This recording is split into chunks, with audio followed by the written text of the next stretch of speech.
Greetings sailors, and welcome back to World of Warships and a look at the Hyūga. This was provided to me by Wargaming along with the lacquered camo that you're seeing on screen here. And overall, I know I'm a little late with this, but overall if you're expecting anything tremendously different from the Fuso, you're probably going to be a bit disappointed. There are some differences, but mostly they're not very big. Probably the biggest overall that you will notice when playing this is the turret arrangement, and that's because that the Ise class, which came after the Fuso class, was built to a slightly different arrangement, as you can see. So that turret set out layout even, makes it more suited to kiting away than Fuso, because you have those 4 turrets that traverse through a rear arc, but it means if you're going towards the enemies, then quite often you'll only have those front 2 turrets available. However, it does have a better turret traverse than Fuso, so you don't have to wait quite as long. There are some other differences as well. It's got slightly better surface concealment, although it's still not very good. The AA I think is actually worse than Fuso's, which is not very nice, although you're still only seeing at most tier 8 carriers, I suppose, along with Fuso. So yeah, it's not like Fuso has a great AA to begin with. What else? The secondaries are slightly longer range. Have I said that already? I can't remember. The armour is, I think, a bit better on this, but not so much as you will notice. It's not still an especially tanky ship. And on top of all that, of course, you have got, as you see rather prominently displayed at the bottom there, a reload booster. Now, in terms of its ballistics, it is basically identical to the Fuso. It's the same 28-second main battery reload as well, but with those reload boosters you can cut that down quite a lot, and occasionally that is quite handy, especially if you need to, say, make a quick change of shell type because there's a destroyer nearby. Now, just like the Fuso, and you know, talking of changing shell types, you will quite often find yourself reaching for the high explosive.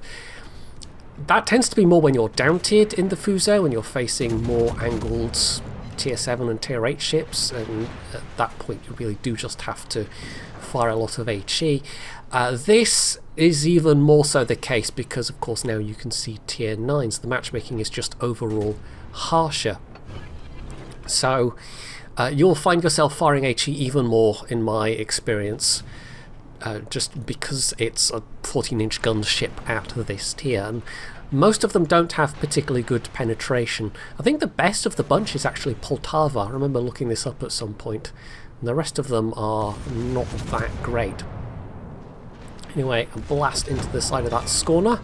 Not entirely sure what their plan was, but it absolutely did not work out for being a smokeless destroyer. And I know there's going to be torps coming, so a bit of hard manoeuvring here. This thing, I mean, the handling in the water, I think it's very slightly faster than Fuso, but has a very slightly worse rudder shift and turning radius, so again, you won't really notice that much of a difference compared to Fuso.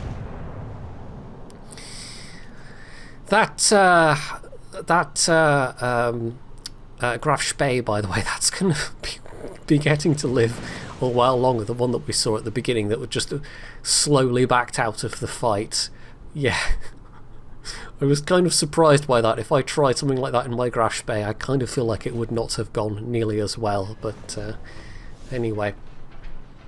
So, good news is we have this northern cap and we are contesting the mid cap, and we do have a little blob of enemies to our south, but yeah, our own team is rather scattered, and in terms of map control and in terms of points, it's not looking that great overall at the moment. But if we can sink this couple of battleships here, that will certainly be very useful in terms of the victory points and also just knocking out some big guns. And so I am going to concentrate on that for the time being. And even though that's a tier 6 battleship, it's a very angled Queen Elizabeth, so yeah, I'm sticking to the high explosive for the time being.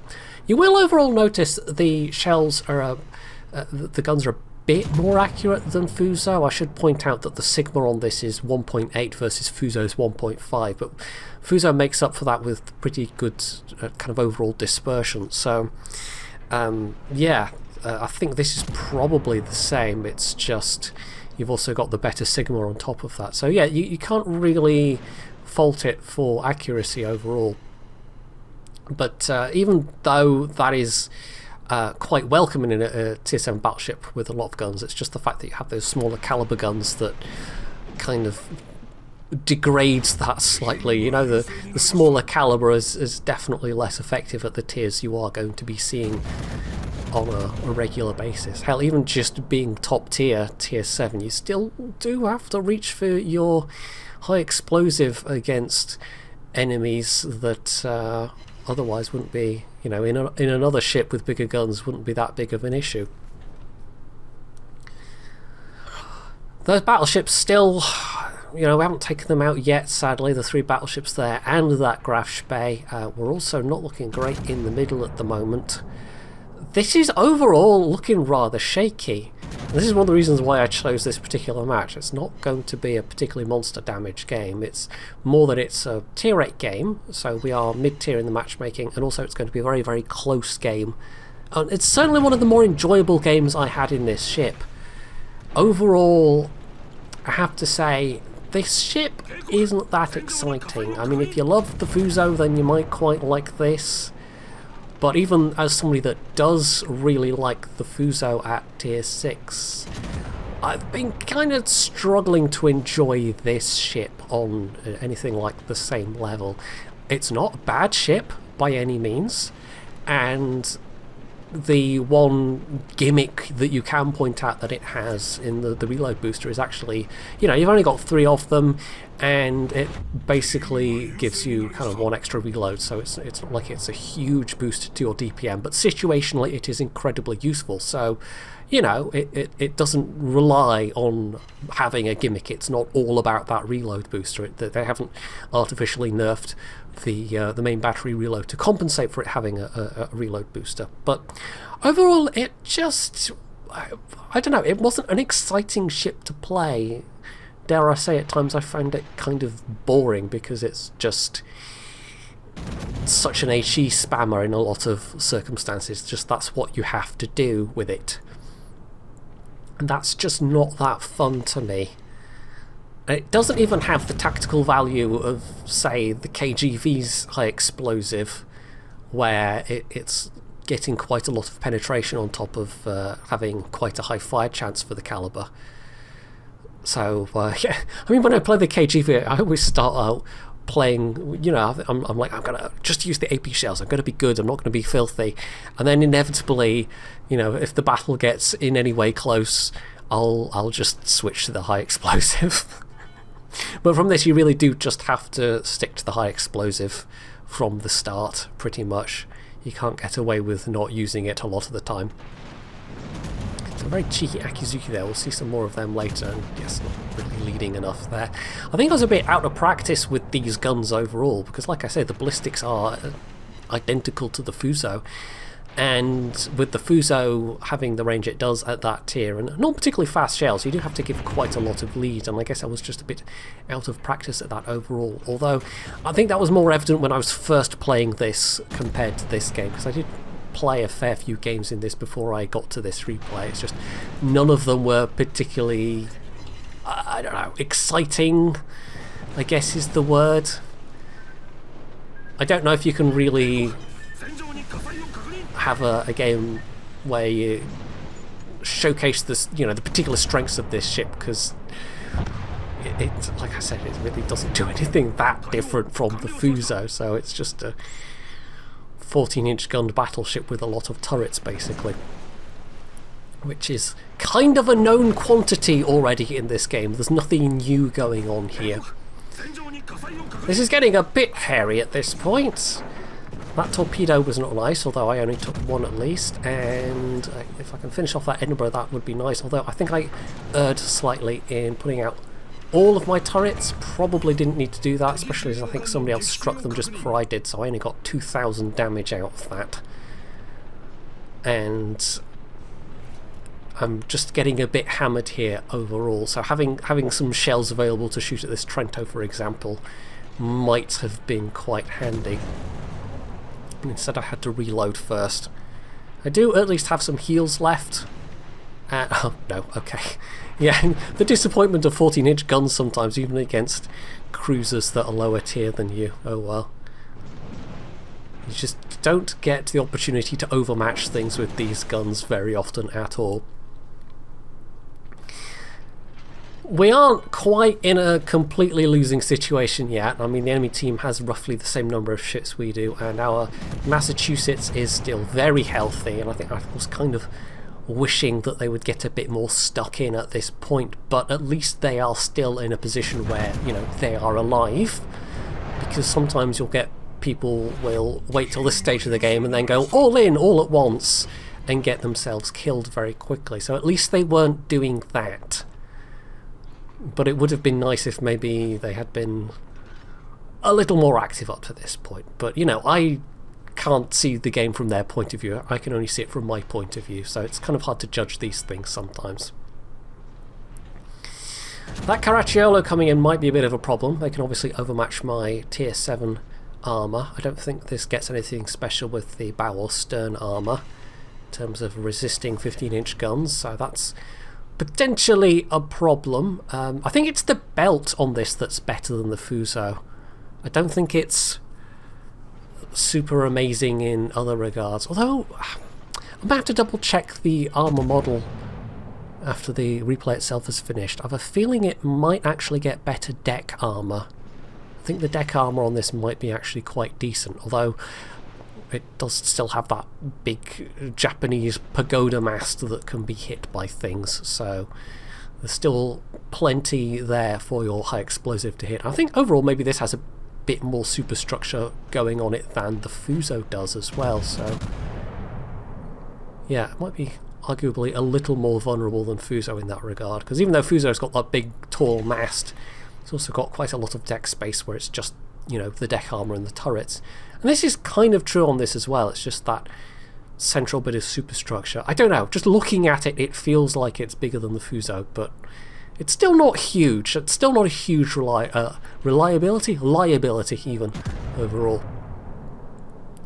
We're really coming down to the crunch time at this point. That Perth is just...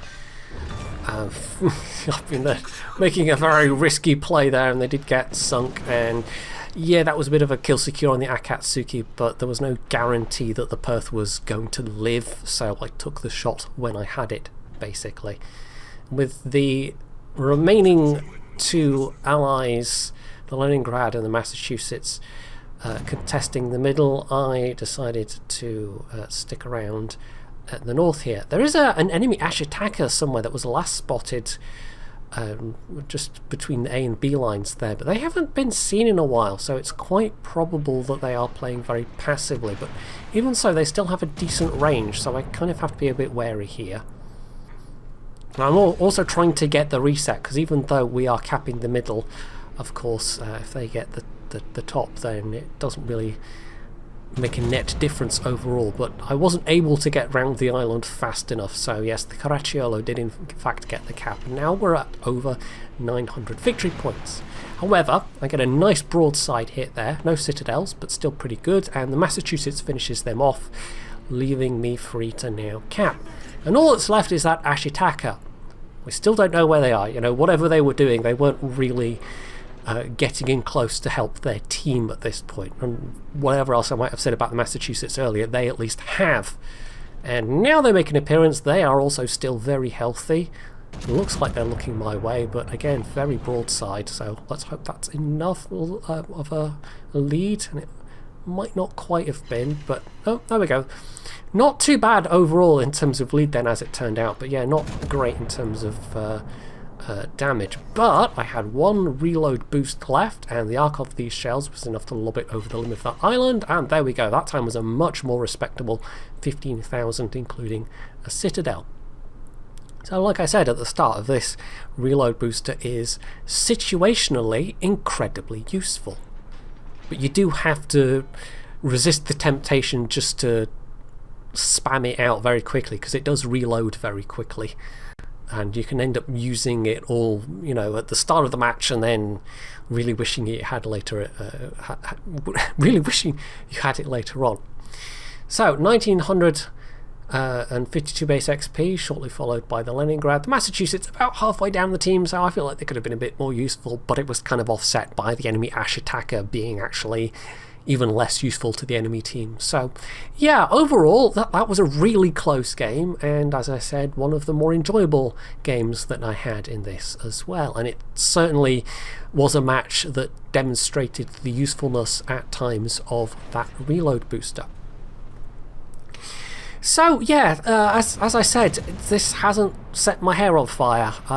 It's not particularly fun ship in terms of like, it doesn't do any one thing in particular. It's just kind of a Fuso bumped up a tier, and that may be your cup of tea, it may not, but yeah, it's not a bad ship. It's a perfectly acceptable ship. I just haven't found it very exciting to play, which is not exactly the harshest criticism in the world.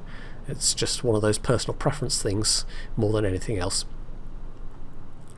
So if you've enjoyed this look at the Hyūga, you can do all the usual things down underneath the video, and of course, as always, stay tuned for more.